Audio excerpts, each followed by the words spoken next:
So just like humans, roofs need to breathe too. Breathing in and breathing out is super important for every roof because ventilation is one of those things that nobody really thinks about.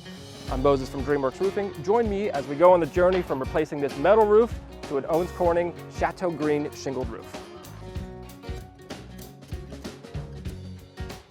So as you can see, the existing roofing system on the home behind me is corrugated metal. Now, we take serious issue with corrugated metal roofs on residential homes here at Dreamworx. This type of roofing material does not belong on a residential home. And the reason for that is that every one of these panels is held in with hundreds of these tiny little screws with a tiny little rubber grommet on it, okay? So whenever we have that grommet exposed, sitting out in the sun on a hot metal panel, over time, that grommet is going to degrade, it's going to rot, and it's going to let water in on every single one of those points.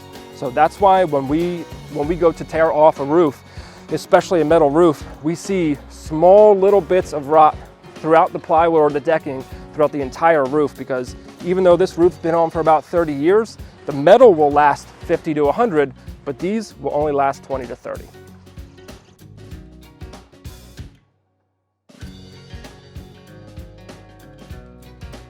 Now, as I said, we are installing an architectural shingle on this property. We're doing that for two reasons. One, it's a little bit more cost effective than a metal roof, and two, it allows us to actually install that intake system without having to manipulate the gutters, the fascia, or the soffit. If you are going to install a metal roofing system on your home, we highly suggest that you go with a standing seam metal roof or some version of a metal shingle that you find out on the market. But as far as corrugated goes, this roof is being replaced far earlier than what it should have to, again, because of those grommets.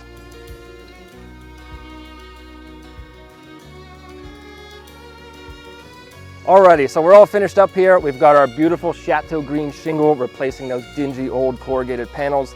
Now remember, when we first came out here, this roof had a couple issues. One, it wasn't breathing correctly. So we've installed our intake on all the eaves. We've cut out the peak a little bit to make sure that everything's breathing as it should. All those small screws that were causing all those small leaks all over the roof had actually caused a little bit of rot, so we replaced that as well. And of course, while we're here, we're replacing the chimney flashing and all the pipe flashings as well. So all the problems that corrugated metal roof was causing, we've actually solved. We really appreciate you hanging with us, and we'll see you on the next one.